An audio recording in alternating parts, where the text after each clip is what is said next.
ඉන්පසු භාග්‍යවතුන් වහන්සේ ආනන්ද ස්ථවරයන් ඇමතූසේක.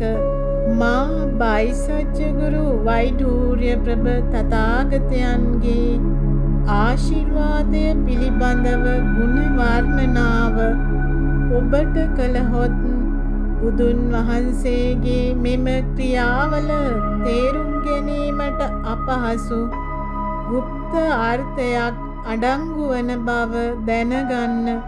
මා කියන දේ ඔබට විශ්වාස කළ හැකිද? ආනන්ද ස්ථවිරයෝ තම සිරුර ඉදිරියට නමා මෙසේ කීහ. ගුණ සාගර වූ භාග්‍යවතුන් වහන්සේ තථාගතයන් වහන්සේලාගේ සූත්‍ර පිළිබඳව කිසිදු සැකයක් මට නැත. ඊට හේතුව කුමක්ද? සිත, කය, වචනය යන තුන්දොරින් තථාගතයන් වහන්සේලා සිදු කරන කර්ම සම්පූර්ණයෙන්ම පවිත්‍රය. තථාගතයන් වහන්සේ සූර්ය මණ්ඩලය හා චන්ද්‍ර මණ්ඩලය පිපිරි විනාශ විය හැක. ඉතා උස්සු සුමේරු පර්වතය පවා කම්පා විය හැක, සෙලවී යා හැක. එහෙත් බුදුන් වහන්සේලාගේ වචන කිසි දිනක වෙනස් වන්නේ නැත. භාග්‍යවතුන් වහන්සේ ප්‍රමාණවත් පරිදි වර්ධනය වූ ශ්‍රද්ධාවක් නොමැති ජීවී සත්වයෝ බුදුන් වහන්සේගේ ක්‍රියාවල গুপ্ত අර්ථය පිළිබඳව ප්‍රශ්න කරති. ඔව්හු මෙසේ සිතති. බයිසජ්ජගුරු වෛඩූර්ය ප්‍රභ තථාගතයන් වහන්සේගේ නම මතක් කළ පමණින් මේසා විශාල ආශිර්වාදයන් සංඛ්‍යාවක් ලැබිය හැක්කේ කෙසේද? ඒ ආකාරයෙන් ඔව්හු එය විශ්වාස නොකරති. එයට අභියෝග කරති. එබඳු පුද්ගලයෝ බොහෝ කාලයක් යනතුරු තමන්ගේ වාසනාවට පයින් ගැසූ අය වෙති. ඔව්හු නපුරු ජන්මයන්හි පිද සදාකාලිකව සංසාර සාගරයේ අතරමන්ව පිහිනමින් සිටින්නෝය. තථාගතයන් වහන්සේ ආනන්ද ස්ථවිරයන්ට මෙසේ කීසේක. ඒ සියලුම දෙනා බයිසජ්ජගුරු වෛඩූර්ය ප්‍රභ තථාගතයන්ගේ නම අසන්නට ලැබුණු විට එය මහත් වූ බැතියෙන් සිත්හි දරාගන්නා වූ නම්, එසේම ඔවුන්ට ඒ පිළිබඳව කිසිදු සැකයක් නොමැත්තේ නම් ඔවුන් කිසිම විටක නරක තැන්වල ඉපදීමක් සිදු විය නොහැක්කේය. තථාගතයන් වහන්සේලාගේ ක්‍රියාවල গুপ্ত අර්ථය මෙයය. එය විශ්වාස කරන්න. ඒ පිළිබඳව දැන් ඔබට සිතාගත හැක. ඔබ කී සෑම දේවලම මූලය ඇත්තේ තථාගතයන් වහන්සේලාගේ උදාරත්වය තුල බව දැනගන්න.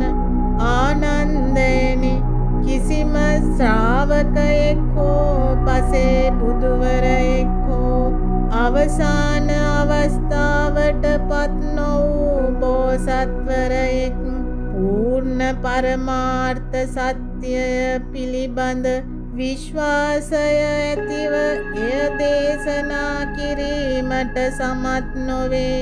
අනාගතයෙහි තව ඉපදීමට එක් ජීවිතයක් පමණක් ඇති බෝධිසත්වයන්ට පමණකි එය කළ හැකි වන්නේ. ආනන්දයනි, මිනිස් සිරුරක් ලබා ගැනීම ඉතා දුර්ලභ වූවකි. තෙරුවන් කෙරේ ශ්‍රද්ධාව ඇතිවීම හා එයට ගරු කිරීමද ලබා ගැනීමට දුෂ්කර ඒවාය. එහෙත් බයිසජ්ජගුරු වෛඩූර්ය ප්‍රභ තථාගතයන් වහන්සේගේ නාමය ඇසීම ඊටත් වඩා දුෂ්කර වූවකි.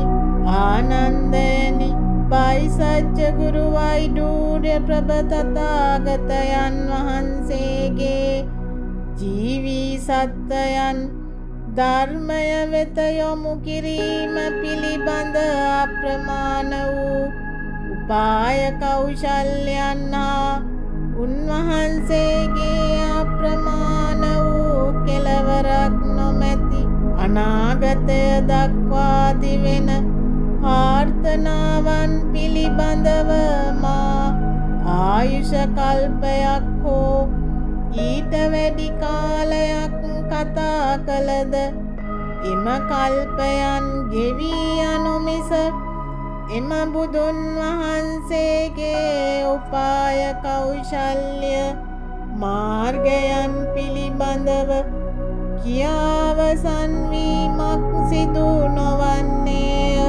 එම අවස්ථාවේ ඒ සමාගමේ විමුක්තිකාම නම් වූ බෝධිසත්ව මහා සත්වයෙක් වූයේය. එතුමා තමා සුනෙන් නැගී දකුණු උරහිස නිරාවරණය කොට දකුණු දන හිසෙන් භූමිය ස්පර්ශ කොට පහත් වී දෑත් එක් කොට බුදුන් වහන්සේට වැඳ නමස්කාර කරමින් මෙසේ කිය. ගුණසාගර වූ භාග්‍යවතුන් වහන්ස, අනාගතයේදී ධර්මය පිරිහි යන කාලයේදී නොයෙක් අභාග්‍ය සම්පන්න සිදුවීම් නිසා හෙම්බත් වූද, දිගු කාලීන අසනීප නිසා කෘෂ වූද පුද්ගලයන් සිටිනු ඇත. එබඳු පුද්ගලයෙකුට කෑම බීම ගැනීම පවා පහසු වේ. ඒ පුද්ගලයාගේ උගුර හා දෙතොල් ගිනි වැදුනාක් මෙන් වියලි ස්වභාවයක් ගන්නේය. ඔහු හෝ ඇයගේ දැස්වලට පෙනෙන්නේද අඳුරු පටලයක් පමණි. නොබෝ කලකින් ඔහු හෝ ඇය වෙත මරණයේ සලකුණු පහළ වේ. පියාද මවද නෑදෑයෝද මිත්‍රයෝද අසල්වැසියෝද ඒ තැනැත්තා වටකොට වැළපෙති. ඔහුගේ හෝ ඇයගේ සිරුර ඇඳෙහි බාවා ඇත. සිය ආත්ම භාවය යම දූතයන් විසින් යම රජු වෙතට ගෙන යනු ඒ තැනැත්තාට පෙනේ. සෑම පුද්ගලයෙකුටම තමා සමග ආත්මයෙන් ආත්මයට යන චිත්ත සංතානයක්, චිත්ත පරම්පරාවක් පවතින්නේය. ඔවුන් පෙර කල කී සියලු දෑ එම චිත්ත සංතානය තුල සටහන් වී පවතී. යම රජුවේ සියල්ල පිළිබඳ වාර්තාවක් තබා ගනි. කෙනෙකුගේ මරණ කාලය එළඹි විට යම රජු එම පුද්ගලයාගෙන් ප්‍රශ්න කරයි. එවිට ඔහු හෝ ඇය තමා කල කී දෑ ගැන කෙටි වාර්තාවක් ඉදිරිපත් කරයි. ඊළඟට ඒ පුද්ගලයා උත්පත්තිය ලැබිය යුතු තැන තීරණය වන්නේ ඔහු හෝ ඇය කල කී හොඳ හා නරක ක්‍රියාවල ප්‍රමාණය අනුවය. එය සිදුවන අවස්ථාවේදී මිය යන පුද්ගලයාගේ නෑදෑ හිතවතුන්ට ඔහු හෝ ඇය වෙනුවෙන් කළ හැකි උපකාරයක් නම් භික්ෂූන් වහන්සේ නමක් ලවා බයිසජ්ජ ගුරු සූත්‍රය ඒ පුද්ගලයාට ඇසෙනසේ කියවීමත් තට්ටු 7කින් යුතු පහනක් දැල්වීමත් ජීවිත කාලය දික් කිරීමට උදව් වන ලෙසට පාට 5කින් යුතු කොඩි සාදා එල්ලීමත්ය. එසේ කළ විට එක්කෝ ඒ තැනැත්තා වහාම ආපසු පියවි සිහියට පැමිණේ. සිහිනයකදී දුටුවාක් මෙන් සිදු වූ සෑම දෙයක්ම ඔහුට හෝ ඇයට ඉතා පැහැදිලිව පෙනී යන්නේය.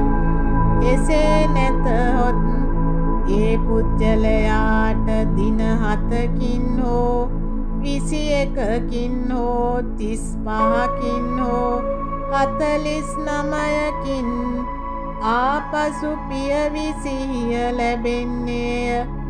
තමා පෙර කළ කීදෑ සියල්ලම ඔහුට හෝ ඇයට සිහිනයකින් අවදි වූ කලකමෙන් මතකයට නැගෙන්නේය. තමා පෙර කළ යහපත් හා අයහපත් ක්‍රියාවලට ලැබුණු ප්‍රතිඵල කවරේදැයි වැටහී යන්නේය. එසේ වන්නේ ඒ සියල්ලම ඔහුට හෝ ඇයට ඇස්පනා පිටමෙන් දැකිය හැකි වන නිසාය.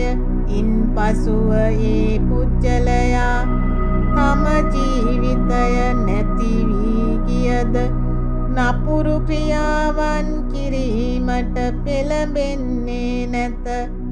එබැවින් අචල ශ්‍රද්ධාවකින් යුතු ස්ත්‍රී පුරුෂයෝ බයිසජ්ජ ගුරු තථාගතයන් වහන්සේගේ නාමය දැඩිව සිතින් දරා ගනිති.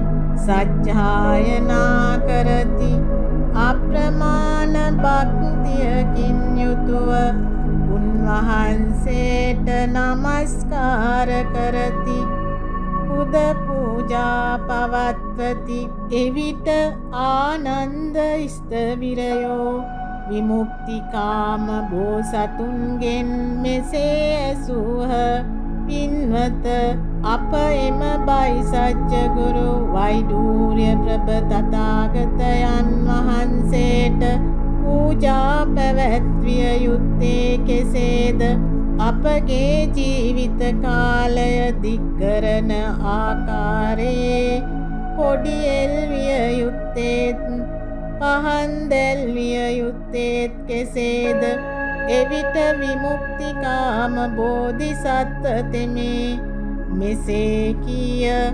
තමා රෝගවලින් නිදහස් කර ගැනීමට කැමති රෝගී පුද්ගලයන් කළ යුත්තේ සතියක් තිස්සේ 8 සිල් රැක හැකි පමණින් සංඝයා වහන්සේලාට කෑම බීම හා වෙනත් ද්‍රව්‍ය වලින් පූජා පැවැත්වීමය.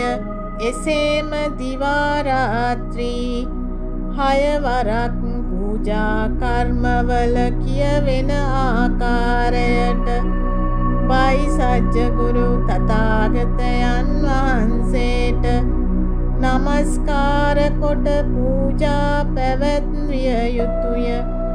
මෙම සූත්‍රය 49 වරක් සජ්ජායනය කළ යුතුය. පහන් 49ක් දැල්විය යුතුය.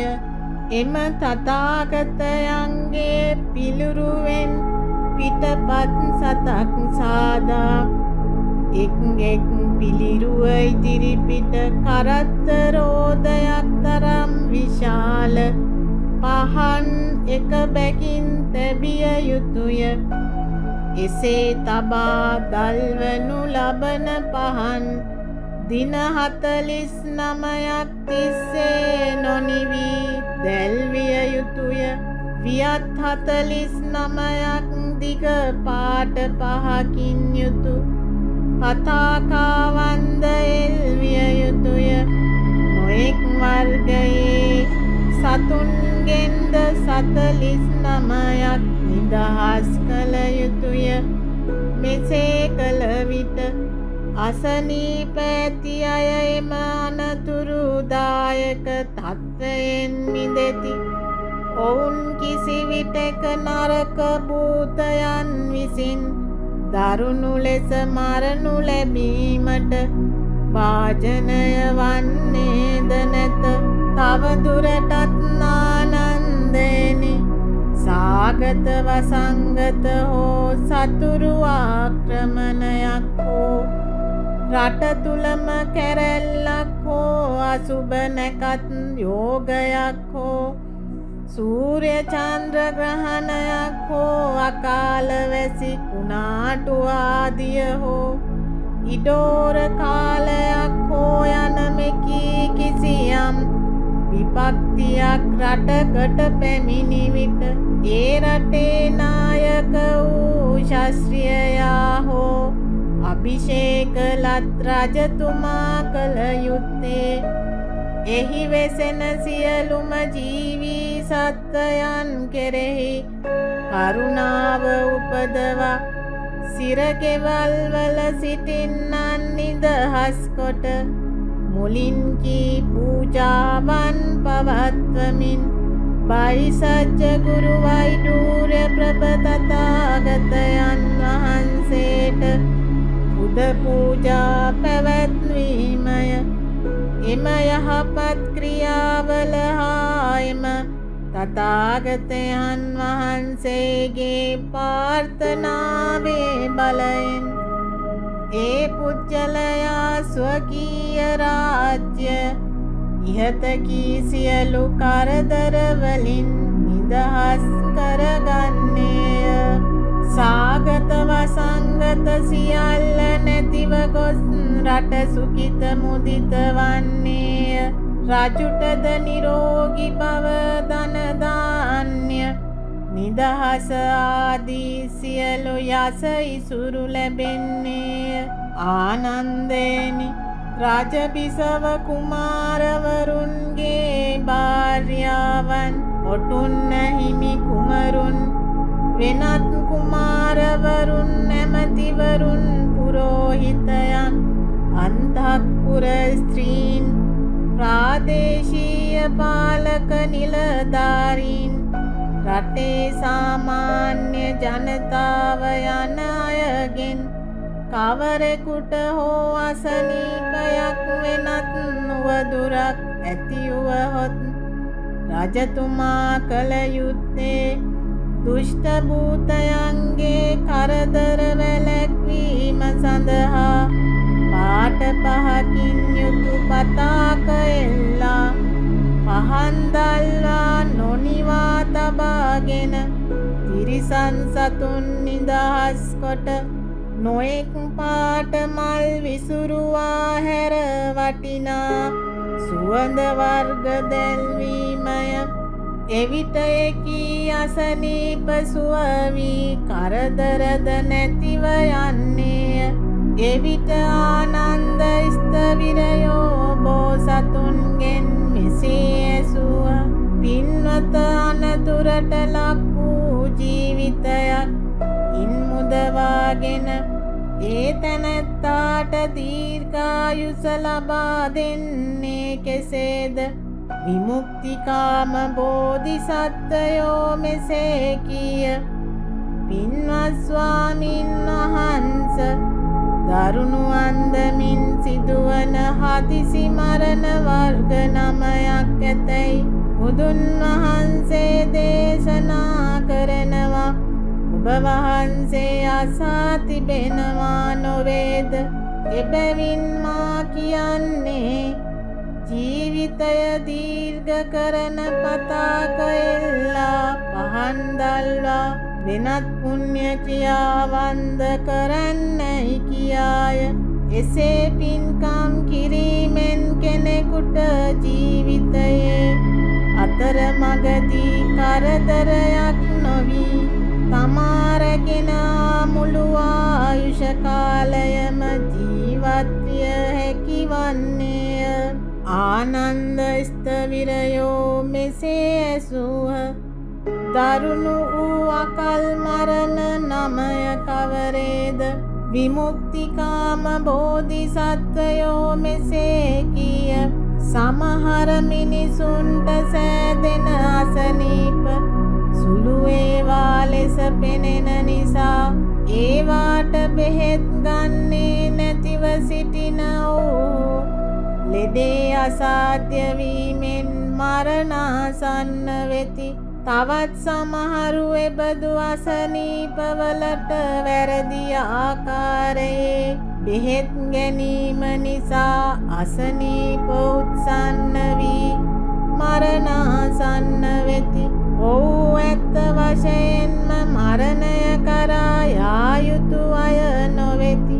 එබැවින් ඔවුන්ගේ මිය යෑම බිහිසුණු එකක් අකල් මරණයක් වන්නේය. තවත් සමහර පුජ්‍යලයෝ මිත්‍යා දේවතාවන් කෙරේද මිත්‍යා දෘෂ්ටීන් කෙරේද ආරණ්‍ය ආදියෙහි වෙසෙන භූතයන් කෙරේද තිරිසන් දේවතාවන් කෙරේද විශ්වාසය තබති. සුභ හෝ අසුභ අනාවැකි නිසා සමහරු අපහසුතාවයට පත්වෙති. තම හදවත පිළිබඳ විශ්වාසයක් නැති ඔවුන් කරන්නේ තමාට කිසියම් විපත්තියක් විය හැකිදැයි ශාස්ත්‍රකරුවන්ගෙන් විමසා බැලීමය. එබඳු අනාවැකි වලින් කියවෙන පිළියම් අනුව සමහරු දේවතාවන් සඳහා බිලි පූජාවන් ලෙස ජීවී සත්වයන් මරා දමති. තවත් සමහරු ආරක්ෂාව සඳහා කඳුවල වෙසෙන දේවතාවන්ට යාඥා කරති. ඔවුන් එසේ කරන්නේ ජීවිත කාලය දික්ගසා ගැනීම සඳහාය. එහෙත් ඒ සියල්ල නිෂ්ඵල ව්‍යායාම වන්නේය. ඔව්හු අඥානයෝ උමතුවෝ වෙති. ඔවුන් විශ්වාස කරන්නේ මිත්‍යා ධර්මයන්ය. එයින් ඔවුන්ට අවසානයේදී පැමිණෙන්නේ බිහිසුණු මරණයකි. පළමුවැනි බිහිසුණු අකල් මරණයයි. සමහර පුද්ගලයෝ රාජ්‍ය නීතිය මගින් බිහිසුණු ලෙස මරා දමනු ලබති. සමහරු දඩයමේ මහා ක්‍රීඩාවන්ද කරති.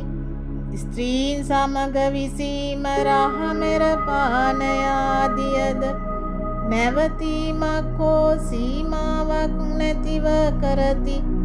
අවසානයේදී යක්ෂයෝන්ගේ ආත්මභාවය බිහිසුණු අන්දමින් සොරාගනිති.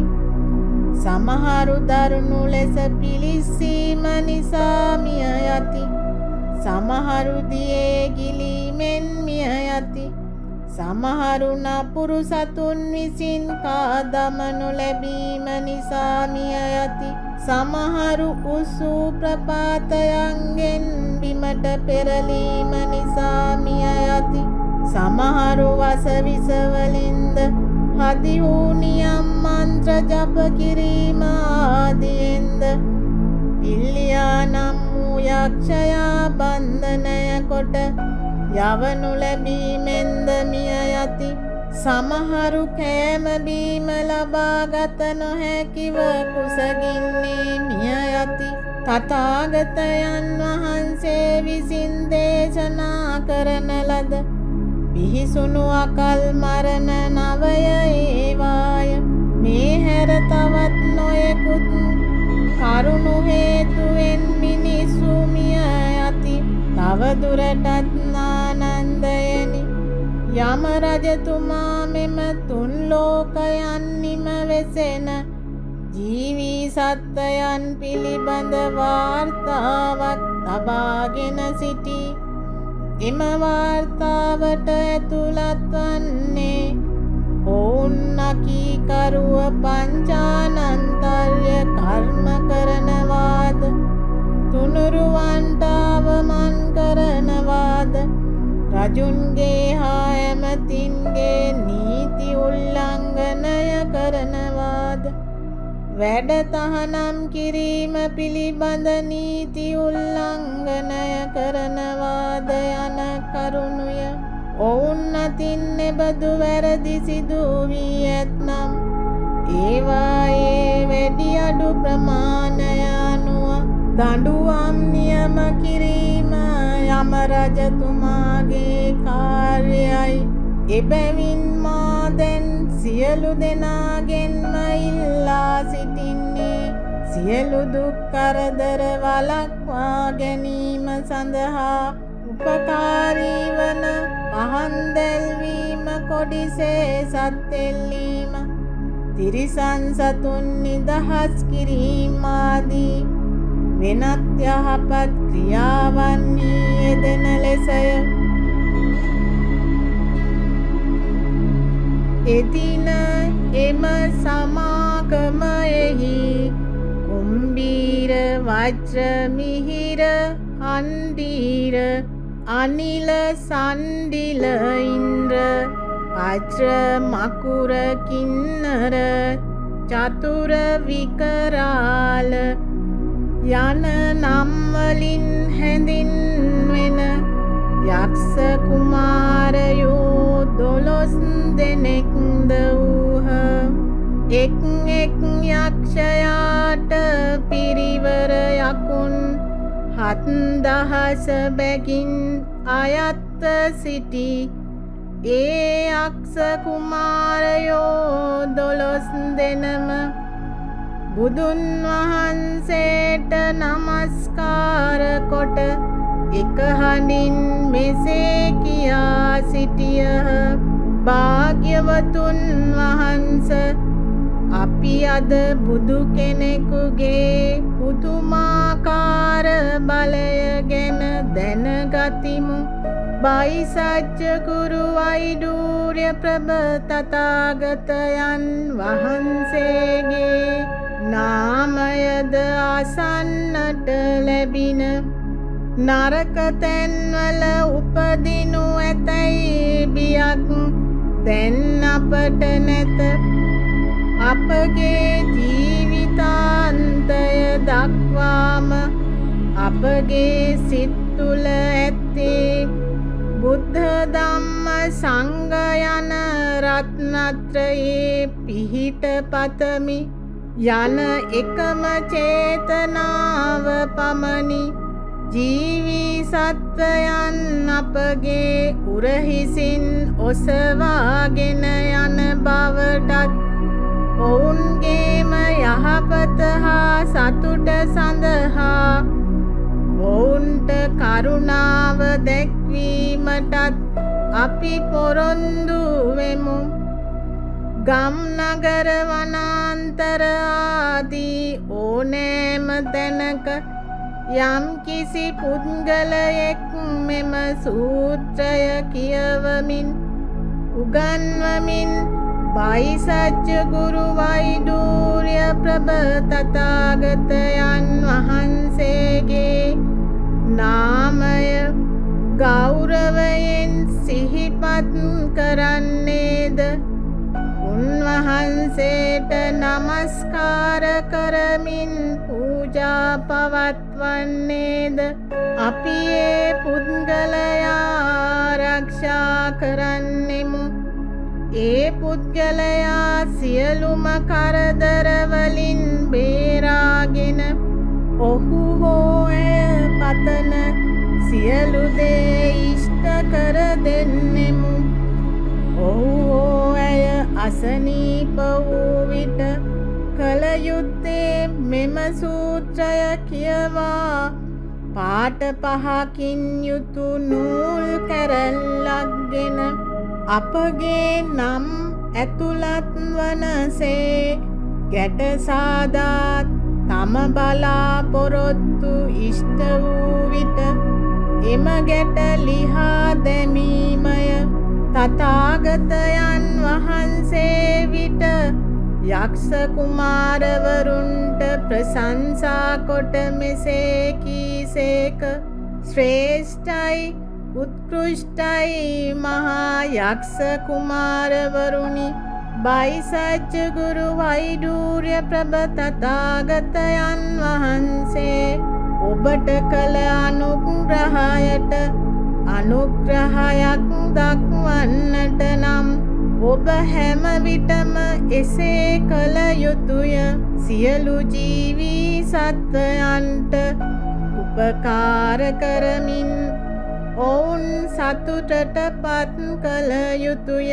එවිට ආනන්ද ස්ථවිරයෝ බුදුන්ට නමස්කාර කොට මෙසේ කීහ. මෙම අනාවරණය කුමක් නම් වන්නේද භාග්‍යවතුන් වහන්ස? එය අප හැඳින්විය යුත්තේ කුමන නමකින්ද? භාග්‍යවතුන් වහන්සේ ආනන්ද ස්ථවිරයන්ට මෙසේ කීසේක. මෙම අනාවරණය හඳුන්වනු ලබන්නේ බයිසජ්ජ ගුරු වෛඩූර්ය ප්‍රභ තථාගතයන් වහන්සේගේ ප්‍රාර්ථනාවේ ආශිර්වාදය කියාය. එය හැඳින්විය හැකි තවත් නමක් නම් යක්ෂ කුමාරයන් 12 දෙනා ජීවී සත්වයන්ට ප්‍රයෝජනවත් වීම සඳහා වූ පොරොන්දු ඇතුළත් ගුප්ත සූත්‍රය යනුයි. එයට දිය හැකි තවත් නමක් නම් කර්ම බන්ධන ඉරා දැමීම යනුයි. ඔබ මේවා හොඳින් මතකයේ රඳවා ගත යුතුය. භාග්‍යවතුන් වහන්සේ මෙම ධර්මය දේශනා කළ විට සියලුම බෝධිසත්ව මහා සත්වයෝද භික්ෂූන් වහන්සේලාද රජවරු හා මහා ඇමතිවරුද බ්‍රාහ්මණයෝද ගිහි පඬිවරුද දෙවිවරුද මකර යක්ෂ ගාන්ධර්ව ගරුඩ කින්නර මහෝරග මිනිස් නොමිනිස් සියලු දෙනාද එම සමාගමයෙහි සිටි අනෙකුත් සියලු දෙනාද උන්වහන්සේගේ වචන ශ්‍රවණය කළහ. ඉන් මහත්සේ සතුටට පත් වූ ඔවුහු එම වචන සිත්ති ධාරණය කොටගෙන ඒ අනුව ක්‍රියා කරන්නට පටන් ගත්හ. බයිසජ්ජ ගුරු වෛඩූර්ය ප්‍රභ තථාගත සූත්‍රය මෙතෙකින් නිමි.